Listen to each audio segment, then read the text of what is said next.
오늘 하나님께서 우리에게 주시는 말씀은 열왕기하 제2장 6절에서 11절까지는 말씀입니다.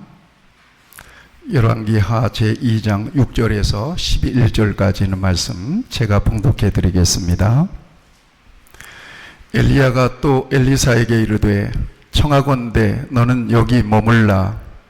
여호와께서 너를 요단으로 보내시느니라 하니 그가 이르되 여호와께서 살아계심과 당신의 영혼이 살아있음을 두고 맹세하노니 내가 당신을 떠나지 아니하겠나이다 하는지라.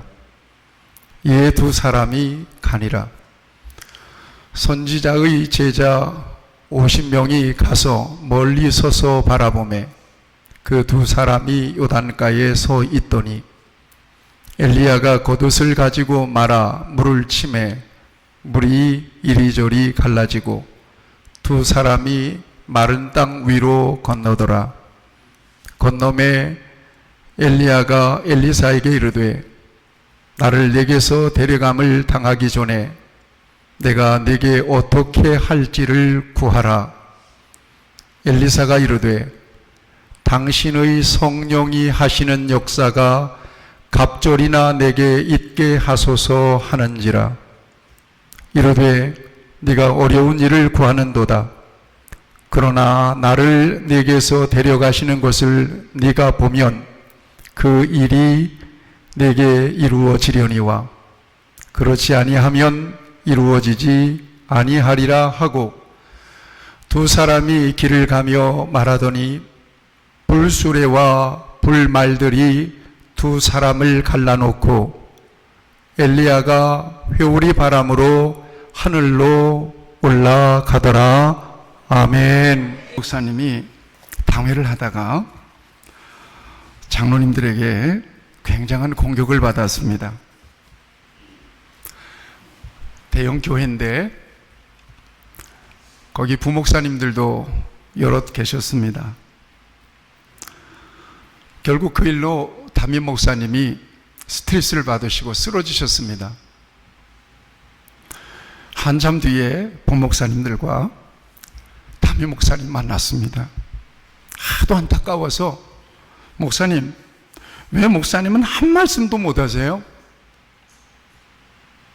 저희들 같으면 이렇게 저렇게 장로님에게 말씀할 것 같은데 왜 한 말씀 바보같이 한 말씀도 못 하세요? 그 목사님이 명언을 남기셨습니다. 장로님은 아무런 잘못이 없어. 담임 목사님이 부목사님에게 하신 말이에요. 다만 행할 능력이 없을 뿐이야. 그 장로님은 아무런 잘못 없어. 다만 행할 능력이 없을 뿐이야. 이건 실화입니다. 그 얘기를 제가 들었을 때 제 마음속에 쑥 심어졌습니다. 저는 우리 교회를 목회하면서 올바른 목회를 하기 위하여 지금까지 달려왔습니다. 잘 먹고 잘 사는 것이 우리가 이 세상에서 가진 최종적인 축복의 목적은 아닐 겁니다. 그러나 그 모든 것들을 하나님께서 우리에게 주셨습니다. 우리가 궁극적으로 바라보는 것은 영원한 하나님의 나라입니다. 이 땅에 사는 동안 하나님께서 우리에게 최고의 복을 주신 것은 오직 복음밖에 없습니다. 저는 이것을 끊임없이 귀에 못이 박히게 우리 성도들에게 말씀드렸고요. 성경을 통해서 복음을 우리 성도들에게 증거하기 위해서 지금까지 최선을 다했다고 생각합니다. 우리 성도들이 모르는 바가 없으세요. 다 고수들이에요. 오늘 새벽에도 제가 기도하는데 우리 성도들 한 분 한 분을 위해서 기도하는데 믿음의 바른 가치 위에 세워진 것이 틀림없어요.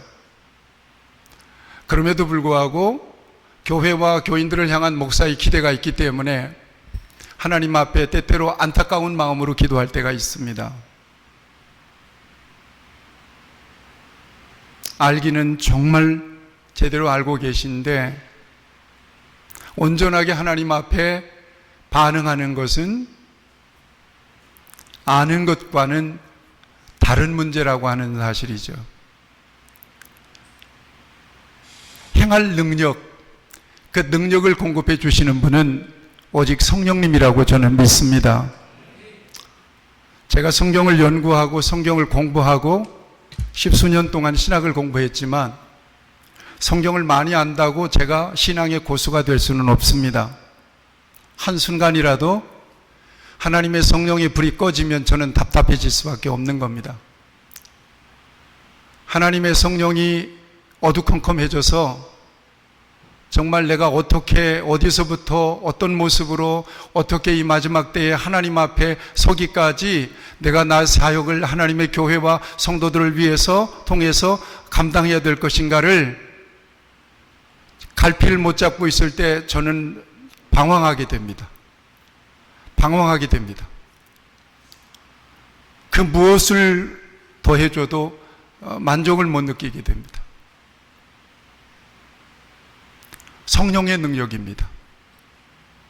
성령의 빛을 주셔야 됩니다. 성령이 행할 능력을 주셔야 됩니다. 성령이 내게 주신 말씀을 담대하게 하나님의 목소리로 우리 성도들에게 선포할 수 있는 능력을 공급해 주셔야 됩니다. 여러분, 저를 위해서 기도할 때 그 일을 위해서 기도해 주시기 바랍니다. 다른 게 아닙니다. 제가 하나님의 말씀이 진정으로 하나님의 음성으로 우리 성도들에게 선포될 수 있도록, 다른 것이 아니라 하나님이 진정으로 주시고 싶은 말씀을 성도들에게 선포할 수 있도록 위해서 기도해 주셔야 됩니다. 이게 성령의 역사입니다. 교회를 개척하고 차가 없어가지고 차를 구했습니다. 그랬는데 교차로에 봉고차를 15만 원에, 30만 원에 판다고 나왔습니다. 그래서 물어물어 전화해서 찾아갔더니 학원 원장이었습니다. 진짜 봉고차 한 대가, 그레이스 봉고차 한 대가 30만 원입니까? 그랬더니 그렇다는 거예요. 그래요? 그러면 사겠습니다. 차 상태도 안 보고 그냥 개혁했습니다. 왜냐하면 차가 필요했기 때문에 그렇습니다. 그리고는 그 차를 시동을 걸었는데 시동은 걸려요. 그런데 1단을 놓고, 수동대 1단을 놓고 가속 페달을 밟았는데 차가 움직이더라고요. 그래서 얼마나 감사한지 몰라요. 아내하고 함께 그 차를 타고 오면서. 그런데 우리 교회까지 끌고 와야 되는데 2단을 넣는 데까지는 잘 가고 3단을 넣는데 1단 속도로 가는 거예요. 3단을 넣는데도. 그리고 뒤에 마우라가 터져가지고 막 탱크 소리가 나는 거예요. 거기에다가 무슨 연막 소독하는 것처럼 막 그냥 연기가 막 나오는 거예요. 그래도 그 차를 타고 교회에 오는데 얼마나 감사한지 몰라요. 그리고 교회 앞에다가 차를 세워놓고 상처난 모든 부분 페인트 칠을 하고, 그리고 어디 긁혀가지고 쑥 들어간 부분은 시트지로 교회 이름을 봐서 붙여서 가렸습니다. 그리고 바로 우리 2층에 카센터가 있어서 사정했더니 이 차는 못합니다 그러는 거예요. 그래가지고는 그럼 어떻게 해야 좀 탈 수 있습니까? 그랬더니 저는 몰라요. 앞사바리를 갈아야 된다는 거예요. 그때 앞사바리라는 말을 처음 들었어요. 혹시 아시는지 모르겠어요. 앞사바리를 갈아야 된다는 거예요. 근데 엔진의 중요한 부속이에요. 이게 다 망가져가지고 3단을 넣는데도 1단 속도로 가는 거예요. 그래요. 그러면 그거 얼마에 주고 가를 수 있어요? 그랬더니 20만 원을 달래요. 차는 30만 원에 샀는데 20만 원 주고 고쳐야 된다는 거예요. 그게 갈등이 됐는데 그래도 차가 있다는 게 얼마나 감사했는지 몰라요. 그래서 20만 원 주고 앞사바리를 갈았습니다. 그랬더니 차가 얼마나 잘 나가는지. 근데 문제가 생겼어요. 가다가 한 번씩 쓰는 거예요. 가다가 한 번씩 쓰면 우리 아내는 내려서, 그때만 해도 20년 전이니까요. 저희 30대 중반이었으니까, 젊으니까 우리 아내는 내려서 여보 차 좀 한번 밀어봐. 그럼 차를 밀면 차가 막 내려갈 때 그때 얼른 1단을 넣으면 붕 살러지거든요. 갑자기 설교를 준비하는데 그 생각이 났던 겁니다. 어느 날은 저기 아울렛 앞에 그 차를 세워놓고 아울렛에 들어가서 일을 보고 나와서 차를 살리려고 하는데 차가 살아나지가 않는 거예요. 그래서 밀어보려고 하니까 도저히 밀리질 않는 거예요. 왜 이런 말씀을 드리는가 하면, 아무리 낡아도 차에 불이 들어오면 차는 움직입니다. 아무리 비싼 벤츠라도 차에 불이 꺼지면 그 차는 너무나 무거울 수밖에 없고 무용지물입니다. 오늘 우리의 삶도 마찬가지고 우리의 신앙도 마찬가지입니다.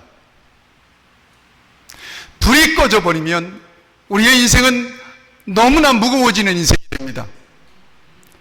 불이 꺼진 상태에서는 아무것도 할 수가 없습니다. 적어도 하나님의 일은 영적인 일이기 때문에 하나님의 성령이 터치해 주시거나 하나님의 성령이 임재해 주시거나 기름 부어 주시지 않으면 아무것도 할 수가 없습니다.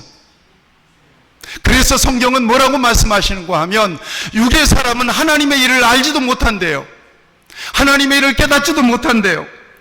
우리가 이것을 말하거니와 사람의 지혜가 가르친 말로 아니하고 오직 성령께서 가르치신 것으로 하니 영적인 일은 영적인 것으로 분별하느니라 그래요. 육에 속한 사람은 안 믿는 사람입니다. 하나님의 성령의 일들을 받지도 아니하나니 이는 그것들이 그에게 어리석게 보임이요 또 그는 그것들을 알 수도 없나니 그러한 일은 영적으로 분별되기 때문이라, 이렇게 말씀하고 계세요. 오늘 예배 나오는데 김하중 장로님의 간증을 듣게 하셔요. 그래서 가만히 들었어요. 김하중 장로님은 주중대사를 보낸 분이고요, 외교안보 수석을 보낸 분이고요, 통일부 장관을 지내신 분이세요. 온누리교회 장로님이시고요. 일찍이 그분의 간증이 은혜롭다는 얘기를 들었는데 어떻게 밥 먹으면서 틀다 보니까 그분의 간증이 나와요. 30년 공직생활을 했는데 성령님을 얼마나 의지했는지 몰라요. 한 예로 중국 대사로 있는데 갑자기 한국에서 총리가 중국 오니까 대사가 본부에 알리라고, 중국 본부에 알리라고 그렇게 하달이 왔습니다. 그래서 하나님 앞에 간절히 성령님을 의지하고 기도했답니다. 하나님, 우리나라 총리가 중국에 오는데 축복해 주시라고 하나님 앞에 간절히 기도하는데 갑자기 성령님이 그 총리 중국 못 온다 그러더래요. 깜짝 놀랐대요. 그래서 한국에다가 알린 거예요. 그냥 못 온다고 얘기하면 문제가 생길 것 같아서 우리나라에서는 총리급이 오는데 이쪽에서는 그 총리를 만날 수 있는 대상이 아직 정해지지 않았으니까 오시지 마시라고, 아직 오실 때가 아니라고 연락을 한 거예요. 순전히 성령님의 감동을 통해서 그렇게 얘기한 겁니다. 그런데 얼마 후에 그 총리가 사임을 하게 되더라는 겁니다. 어떻게 하나님의 성령께서 이 장로님에게 그 사실을 알려주셨는지 하나님은 미리 내다보시고 그분에게 감동을 통해서 말씀해 주신 겁니다. 공직생활 30년을 딱 끝내고 휴대폰을 완전히 꺼버렸답니다. 그리고 오직 하나님의 성령의 음성만 듣겠습니다. 그리고는 성령님께 온전하게 매달린 겁니다. 누구를 만날 때도 성령님 이 사람을 만나야 됩니까? 말아야 됩니까? 어디를 갈 때도 성령님 거길 가야 됩니까? 말아야 됩니까? 그분에게 세 딸이 있는데, 세 자녀가 있는데 자녀들을 시집 보내고 장가 보내는 일도 성령님 의지해서 간절히 기도하는데 성령님이 청첩장 보내지 말라고 감동을 주시는 거예요. 30년 공직생활이 있었기 때문에 연락하면 수많은 하객들이 와서 축하를 받고 자기도 많이 뿌렸기 때문에 본전이라도 좀 찾아야 되겠다는 마음이 있어서 기도했는데 하지 말라고 성령님이 가로막더라는 거예요. 그래서 안 했대요. 그랬는데 오늘 우리 교회 그 넓은 800명이 앉는 그 넓은 공간에 200명 정도 앉아 있으니까 정말 네 아버지가 중국 대사 맞냐고 물어보더라는 거예요. 사람들이. 둘째가 남자인데 또 하나님 앞에 기도하려고 그러니까 아내가 여보 제발 기도 좀 하지 마라 그러더래요. 그런데 하나님 앞에 기도했더니 역시 알리지도 말고 청첩장도 보내지 말라 그러더래요. 그래서 딱 그렇게 순종을 했대요. 그런데 하나님께 성령님께 순종했더니 하나님께서는 놀랍게도 자기의 자녀들을 넘치게 축복해 주시더라는 거예요. 하나님 방법대로. 오직 성령님께 순종했더니 그렇더라는 거예요. 하나님은 영이시라는 것은 우리가 너무나 잘 고백하고 있습니다. 영이신 하나님을 만나서 교제하는 것은 우리의 영입니다. 우리의 영이 타락했을 때는 하나님을 못 만났습니다. 그런데 예수님의 영, 하나님의 성령이 우리 안에 들어오셔서 우리의 영을 고치시고 우리의 영을 살리셔서 그 영으로 우리 안에 계신 성령으로 하나님과 교제하게 하신 겁니다. 이것이 저와 여러분들의 삶입니다.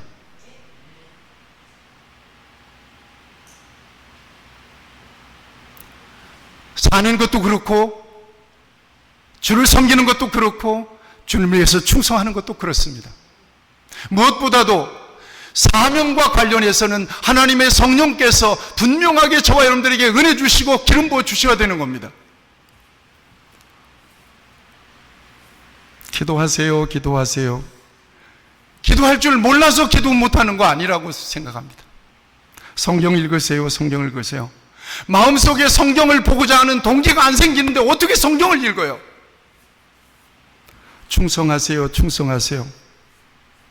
어떻게 충성하고자 하는 마음이 마음속에서 일어나지 않는데, 동기가 생기지 않는데 어떻게 충성할 수가 있어요? 아는 것은 알겠어요. 그런데 행할 능력이 없는 거예요. 행할 능력은 하나님의 성령을 통해서 우리에게 주심을 믿습니다. 우리 같이 고백합시다. 성령이여 충만케 하옵소서. 아멘. 모르는 게 아니에요. 다 알아요. 여러분들 다 예수님 안에 계세요. 그런데 내 안에 있는 믿음이 불이 식어졌거나 불이 희미해졌거나 힘을 잃으니까 행할 능력이 없어지는 거예요. 오늘 본문 말씀에서 저와 여러분들이 주목해야 될 것은 엘리사의 모습이에요. 엘리야는 가장 이스라엘의 역사 가운데 어두울 때, 아합 왕이 지배하던 때, 그때 등장했던 사람이에요. 그리고 그의 아들 여호람 왕까지 선지자의 사명을 감당하다가 하나님께서 그를 죽음을 보지 않고 불병거와 불말을 보내고 회오리 바람에 그를 태워서 하늘로 올려간 사람이 바로 엘리야 선지자입니다. 영적으로 어두운 시대에 하나님의 이름으로 담대하게 하나님의 말씀을 선포했던 진정한 하나님의 선지자였습니다. 그런데 엘리야 선지자의 사역을 저와 여러분들은 성경을 통해서 봤잖아요. 야고보서에 보면 5장에 엘리야도 우리와 성정이 같은 사람이로되 라는 말씀이 있지 않습니까? 그가 특별해서 그렇게 능력 있게 쓰임받은 사람이 아닙니다. 그도 겁이 많은 사람이었습니다. 두려움을 많이 느꼈던 사람입니다. 자기 목숨을 위해서 부엘세바, 그것도 광야에서 40km를 더 걸어서 로뎀 나무 밑에까지 숨어 들어갔던 사람입니다. 그럼에도 불구하고 당시대에 정말 하나님이 사라지고 우상이 판치는 그 영적으로 어두운 시대 속에서 살아계신 하나님의 이름으로 담대하게 왕 앞에서 가뭄을 선포하고 하나님을 대신해서 하나님의 능력을 나타냈던 선지자가 바로 엘리야 선지자입니다. 우리 예수님께서 베드로와 야고보와 요한을 데리고 변화산에 올라가셨을 때, 그때 예수님과 만났던 구약의 사람 두 사람이 있습니다. 누구죠? 한 사람은 엘리야, 한 사람은 모세. 엘리야는 율법의 대표, 아니 선지자의 대표, 모세는 율법의 대표였습니다. 그 정도로 구약 성경, 구약의 역사 속에서 탁월하게 그의 이름을 분명하게 앞세웠던 사람이, 각인시켰던 사람이 바로 엘리야 선지자입니다. 선지자들 가운데 가장 능력 있게 쓰임 받았던 사람이죠. 자, 그런데 그가 지금 하늘로 올라간다는 거예요. 그를 하나님께서 하늘로 데려가신다는 거예요. 이것을 엘리사도 알고 엘리사와 함께 있던 모든 선지자들이 다 이 같은 사실을 안 거예요. 알고 있는 거예요. 이 상황에서 엘리야의 제자로 선지자를 승계해서 엘리야를 대신해서 사역해야 될 엘리사를 엘리야가 떼놓으려고 그래요. 이스라엘 저 북쪽에서 요단강 저 남쪽까지 엘리야가 가는 동안에 엘리사를 떼놓으려고 그래요. 자꾸 떼놓으려고 그래요. 너는 여기 머물라, 너는 여기 머물라, 너는 여기 머물라 그래요.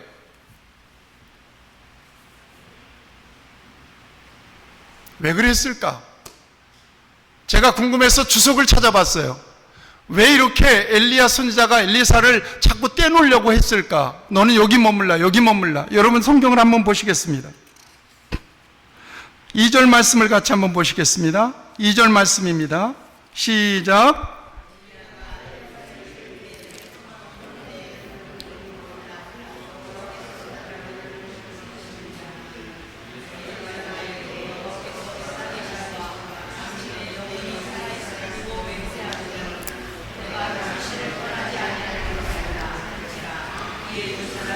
베델로가 아니라 길갈에서 너는 여기 머물라 그래요.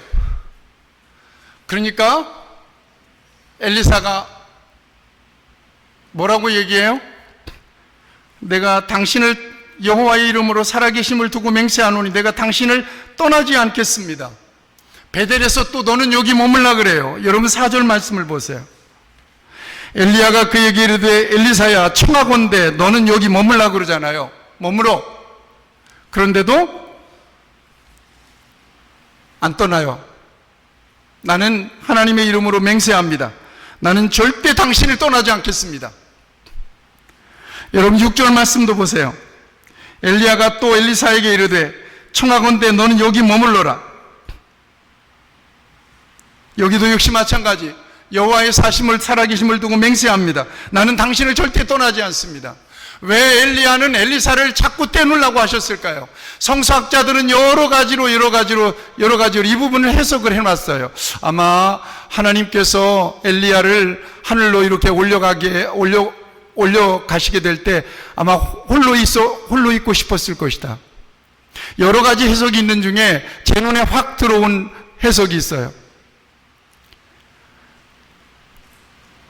엘리야를 선지자적 사역을 승계한 엘리사의 믿음을 시험하는 과정이었다는 것입니다. 저는 여기에 말씀을 준비하는 가운데 여기에 동의가 됐습니다. 아, 그렇구나. 그렇지 않고는 3번씩이나 엘리사를 떼놓고 가려고 하지 않았을 거라는 거예요. 그렇게 완강하게 함께 가고자 하는 엘리야를 그렇게 여기 머물라고 그렇게 거부하지 않았을 거라는 거예요. 사랑하는 여러분, 하나님은 때때로 저와 여러분들을 테스트해 봅니다. 자고 이래로 성경을 통해서 하나님 앞에 쓰임받은 모든 사람들은 이 테스트를 거치지 않은 사람이 없습니다. 극단적인 상황 속으로 나를 밀어놓고 거기에서 나의 태도를 보는 것입니다. 내가 어떻게 하는가를 보는 것입니다. 저는 성경을 읽으면서 예수님이 배 탄 배가 제자들과 함께 타고 가는 배가 막 뒤집힐 때 제자들이 뭐라고 하죠? 주여, 우리가 죽게 되었는데 어떻게 주님은 주무실 수가 있습니까? 그러잖아요. 여러분 생각해 보세요. 예수님이 사람인데 배가 뒤집혀서 죽을 수 있는 상황인데 어떻게 고무를 베고 거기서 깊이 주무실 수가 있겠습니까? 저는 그 장면을 볼 때마다 주님은 주무신 게 아니다. 주님은 제자들의 태도를 보신 것이다. 아브라함을 불러내셔서 아브라함을 통해서 하나의 민족을 삼으시고 인류를 구원해내시기 위한 하나님의 구원 계획을 가지신 하나님의 아브라함을 불러내시고 반드시 테스트를 합니다. 너 백세에 얻은 네 독자, 네 아들 바쳐. 이런 시험을 통과하지 않은 사람은 세상에 아무도 없습니다. 여러분, 우리 귀한 성도들 삶의 자리에서 정말 이것은 영적인 시험이고 믿음의 시험이구나 생각할 때 잘 인내하고 견뎌내시기를 축복합니다. 반드시 놀라운 축복이 있을 것입니다. 사흘 동안을 아브라함은 이삭을 내고 걸어갑니다. 얼마나 많은 고민이 있었겠습니까? 그리고 제단을 쌓고 이삭을 올려놓고 칼로 이삭을 잡으려고 합니다. 여호와 이래,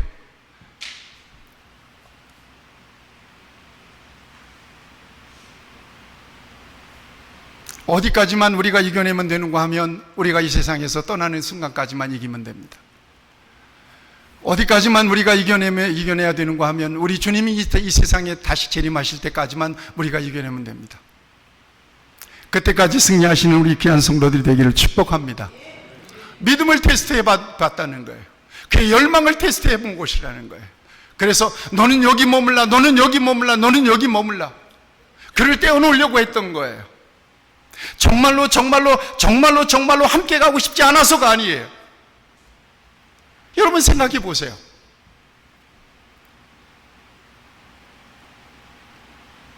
그러면 엘리사의 입장에서 그렇게 완강하게 자기 선생님, 스승님이 자기를 떼놓으려고 하는 그 길갈에서부터 요단해까지, 저 북쪽에서부터 저 남쪽 끝에까지 떼놓으려고 하는데, 아닙니다. 나는 절대 하나님의 살아계심을 두고 맹세합니다. 나는 절대로 당신을 떠나지 않겠습니다. 그렇게 악착같이 엘리사를 딱 붙어서 떠나지 않았던 엘리사의 마음속에는 어떤 마음이 있었겠느냐는 거예요. 엘리야를 따라가면 무슨 덕을 보겠습니까? 무슨 영광을 보겠습니까? 더 고생과 고난이 있는 그런 상황이에요. 엘리사가 어떤 상황 속에서 부름받은 줄 아십니까? 동네 사람들과 함께 서로 밭을 갈다가 엘리야가 그를 픽업해낸 거예요. 너 나를 따라라. 그러니까 두 말도 안 하고 자기 소를 잡아서 동네 사람들 다 대접하고 엘리야를 따랐던 사람이에요. 그 어려운 시대에, 정말로 어려운 시대에 엘리야를 따라가면 죽을 수 있는 상황에 너는 여기 머물라 그러면, 아, 여기까지 내 사명이 끝났나 보다. 아이고 다행이다, 감사하다. 그럴 수도 있었을 상황입니다. 한 번은 나는 당신을 따라가겠습니다 그랬을 때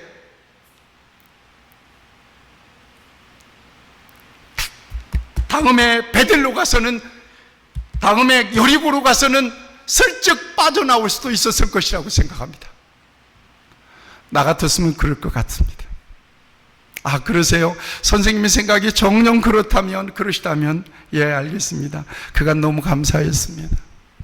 저는 선생님의 정신을 받들어서 제 자리에서 열심히 주를 위해서 사역을 하겠습니다. 고맙습니다. 그러면 안녕히 가십시오. 이렇게 하고 엘리사와 분리됐을 수도 있었을 것입니다. 나 같으면 그럴 수 있었을 것 같습니다. 그런데 죽자 살아 따라 붙습니다. 계속해서 너는 여기 머물라라고 하는 말씀 이어서 나는 하나님의 살아계심을 두고 맹세합니다. 나는 당신을 절대 떠나지 않겠습니다. 이렇게 따라 붙습니다. 언제까지? 엘리야가 회오리 바람에 휩쓸려서 하늘로 올라가는, 그리고 하늘로 올라가는 그를 바라보면서 이스라엘의 병거와 마병이요, 내 아버지요, 내 아버지요, 이스라엘의 병거와 마병이요, 그렇게 소리 지르면서 엘리야 선생을 떠나보내는 그 현장까지 그는 자리를 지키고 있었던 거예요. 왜 그랬을까? 왜 그랬을까? 저는 말씀을 읽으면서 왜 엘리사가 엘리야를 절대 홀로 두지 않고 따라 붙었을까를 말씀을 통해서 발견하게 됩니다. 여러분, 오늘 성경 말씀입니다. 9절 말씀입니다. 9절 말씀 같이 보겠습니다. 오늘 본문입니다. 건너매 엘리야가 엘리사에게 이르되 나를 내게서 데려감을 당하기 전에 내가 내게 어떻게 할지를 구하라. 엘리사가 이르되 당신의 성령이 하시는 역사가 갑절이나 내게 있게 하옵소서 하는지라. 아멘. 이거의 답이에요. 이거예요. 이것 때문에 따라붙었던 거예요. 나는 당신이 떠나면 당신을 대신해서 오늘 하나님의 사역을 감당해야 되는데 나한테 뭘 주고 가셔야 됩니다. 나는 나 혼자의 힘으로는 안 됩니다. 내 실력으로, 내 능력으로는 안 됩니다. 그런데 때마침 엘리야가 내가 올려가기 전에 내가 너에게 무엇을 줄까? 너는 구해라 그래요. 여러분, 이런 상황 속에서 여러분들 같으면 무엇을 구할 수 있겠습니까? 여러분, 기브온 산당에서 솔로몬이 1000번제를 드리고 난 뒤에 내가 너에게 무엇을 줄까? 너는 구하라 그랬을 때 솔로몬이 뭘 구했습니까? 지혜로운 마음, 듣는 마음을 내게 주십시오. 왜 지혜로운 마음, 듣는 마음을 주셨을까? 그리고 그것을 구했을 때 왜 하나님이 그를 기뻐했을까요? 적어도 나이 어린 솔로몬은 자신의 육신의 영달만을 생각하지 않은 거예요. 하나님이 그를 왕으로 세웠기 때문에 하나님이 빼어낸 하나님의 백성들, 하나님의 나라를 어떻게 왕으로서 감당할 수 있을 것인가? 하나님의 백성들이 그에게 재판거리를 가지고 나왔을 때 그가 어떻게 재판을 해서 백성들을 하나님 앞에 세울 수 있을 것인가? 그는 그의 왕을 사역으로 여긴 겁니다. 하나님 앞에 그 왕의 자리에서 더 충성하고 싶었던 것입니다. 그래서 하나님의 지혜를 내게 주십시오. 하나님의 지혜로운 마음을 내게 주십시오. 이게 너무 좋았던 거예요. 그게 지혜가 뭐길래 그렇게 하나님이 좋았어요? 그 모든 간구가 자기 자신에게 목적이 있었던 것이 아니었던 겁니다. 하나님 어떻게 하면 하나님을 더 잘 섬기고 하나님이 빼어내신 이 백성들을 어떻게 하면 잘 통치할 수 있을까요? 잘 통치한다는 것은 하나님의 뜻대로 하나님 마음에 맞게 통치할 수 있을까요? 너무나 하나님이 좋았던 거예요. 그래서 하나님이 네가 이것을 구하도다 그러면서 네가 구하지 않은 부귀 영화까지 다 주마 그래서 솔로몬 당대에 하나님께서 주시는 큰 복을 누리잖아요. 왜 너는 여기 머물라, 너는 뭐 여기 머물라 그러는데 악착같이 하나님의 살아계심을 두고 나는 당신을 절대 떠나지 않겠습니까? 왜 그렇게 악착같이 매달렸어요? 당신을 이어서 내가 이 어두운 시대에 하나님의 대리자로 귀한 사역을 감당함에 있어서 내게 필요한 것은 하나님의 성령입니다. 갑절의 성령입니다. 갑절의 영감입니다. 그것을 내게 주시기를 바랍니다.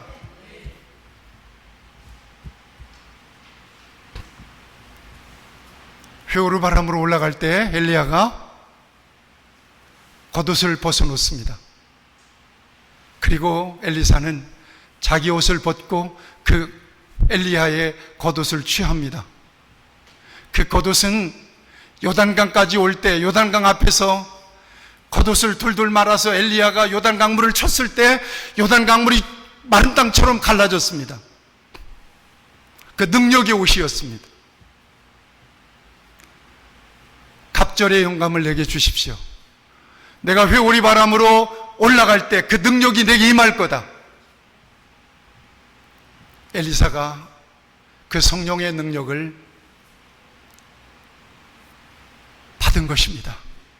그리고 그 어두운 시대에 하나님의 입술의 역할을 했던 것이고 하나님의 능력의 역사를 통해서 그 시대 하나님을 나타내는 귀한 하나님의 종으로 쓰임받을 수 있었던 것입니다. 하늘로 올라가면서 그에게 넘겨준 엘리야의 겉옷을 똑같이 해봅니다.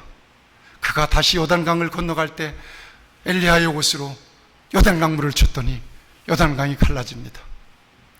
사랑하는 여러분, 저와 여러분이 몰라서 못하는 게 아닙니다. 행할 능력이 부족해서 그렇습니다. 그 행할 능력, 마음속에서 동기와 목적을 강력하게 일으켜 주실 수 있는 분은 오직 성령님이심을 믿습니다.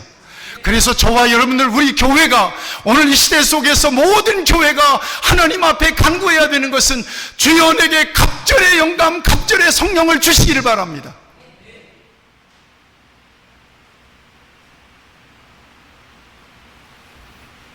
예수님께서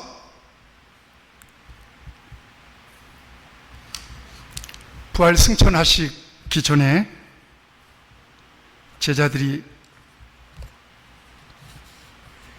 예수님을 바라봅니다. 그럴 때 우리 예수님께서 마지막 지상명령을 주십니다. 그게 바로 사도행전 1장 8절 말씀입니다. 오직 성령이 너희에게 임하시면 너희가 권능을 받고 예루살렘과 온 유대와 사마리아와 땅끝까지 이르러 내 증인이 되리라. 저는 이 말씀을 읽으면서 왜 우리 주님은 봤으면 곧바로 나가서 전해, 너희들이 부활도 봤잖아, 너희들이 내가 누군지도 알잖아, 가서 곧바로 전해, 뜨끈뜨끈할 때 왜 이렇게 명령하지 않고 예루살렘을 떠나지 말고 기다려, 그리고 함께 모여, 그러면 몇 날이 못 돼요 성령이 임할 거야. 성령이 임하시면, 여기에 단서가 있어요. 오직이에요. 같이 하시죠. 오직 성령이 임하시면 그래요. 나는 우리 귀한 성도들, 우리 교회가 정말 편한 교회가 되기를 바랍니다. 그 어떤 것으로도 우리 귀한 성도들을 구속하지 않기를 바랍니다. 다만 중요한 게 있어요. 하나님의 성령이 임할 때, 하나님이 성령의 감동이 왔을 때 순종하는 역사를 통해서 하나님의 교회의 사역들이 이루어지기를 바랍니다. 내 힘으로 하는 것이 아니기 때문에 그렇습니다. 성령이 임하시면 단서예요. 그 소중한 복음, 결국 그 복음으로 세상을 구원하시기를 원하시는 우리 주님께서 기다려, 성령 받을 때까지 기다려, 성령이 감동할 때까지 기다려, 성령이 말씀하실 때까지 기다려, 성령이 너를 움직일 때까지 기다려.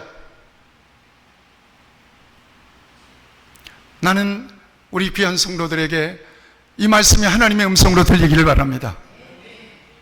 그리고 예수님이 부활하시고 승천하신 지 열흘 만에 과연 성령이 임하시고 성령 받은 제자들과 초대교회 성도들은 복음의 사역을 통하여 세상을 변화시킵니다. 너는 여기 머물라. 내가 하나님의 살아계심을 두고 맹세합니다. 나는 절대로 당신을 떠나지 않겠습니다. 왜? 당신에게 주신 성령의 갑절의 은혜가 내게도 임하기를 바랍니다. 그래야 내가 주를 섬길 수 있습니다. 내가 하나님의 사역을 감당할 수 있습니다. 내가 이 시대를 위해서 일할 수 있습니다. 내가 이 민족을 위해서 일할 수 있습니다. 내가 하나님의 교회를 위해서 일할 수 있습니다. 이 은혜가 저와 여러분에게 충만하게 임하시기를 바랍니다. 말씀 의지해서 잠시 기도하기 원합니다. 하나님 아버지, 갑절의 영감, 성령이 하시는 갑절의 역사가 우리 교회, 우리의 심령 가운데 성령 없이 일하지 않기를 바랍니다. 은혜 없이 일하지 않기를 바랍니다. 성령이 떠난 교회가 되지 않기를 바랍니다. 성령이 떠난 심령 되지 않기를 바랍니다. 하나님, 그러면 내 인생은 마치 엔진에 불이 꺼진 자동차와 같이 무거울 수밖에 없습니다. 주님, 내게 성령의 은혜를 주세요. 갑절의 영감을 주세요. 순종할 수 있는 믿음 주세요. 행할 능력을 주시옵소서.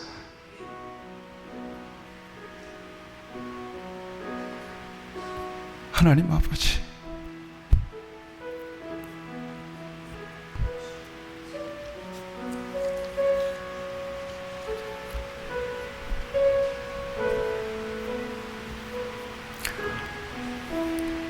사랑의 하나님 아버지, 오늘 우리에게 귀한 말씀을 주심을 감사합니다. 우리를 주 안에서 불러누셨으며 이 마지막 때에 아합의 시대와 같이 영적으로 어두운 이 시대 속에서 빛의 자녀로 우리를 불러주신 것을 감사합니다. 우리를 쓰시기 위해서 불러주셨사오니 갑절의 영감과 능력을 부어주시기를 바랍니다. 성령의 능력을 부어주시기를 바랍니다. 그래서 하나님 앞에 정말 아버지 하나님 능력 있게 쓰임받기를 원하며 이 마지막 때에 주신 사명을 감당할 수 있도록 도와주시며 하나님 행할 능력을 주시기를 바랍니다. 정말 우리의 심령에 성령이 메마르고 불이 꺼져서 마치 불 꺼진 자동차와 같이 우리의 인생이 무거워지지 않게 하시고 우리의 삶, 우리의 믿음, 우리의 사역이 무거워지지 않도록 하나님의 성령으로 우리를 붙들어 주시기를 원합니다. 하나님 아버지, 하나님 몸된 교회와 정말 이 땅의 모든 주의 백성들이 아버지 하나님 성령의 충만을 힘입어서 하나님 아버지 마지막 때에 주를 위해 살다가 영광스럽게 주님 앞에 설 수 있게 하여 주시옵소서. 예수님의 이름으로 간절히 기도하옵나이다. 아멘.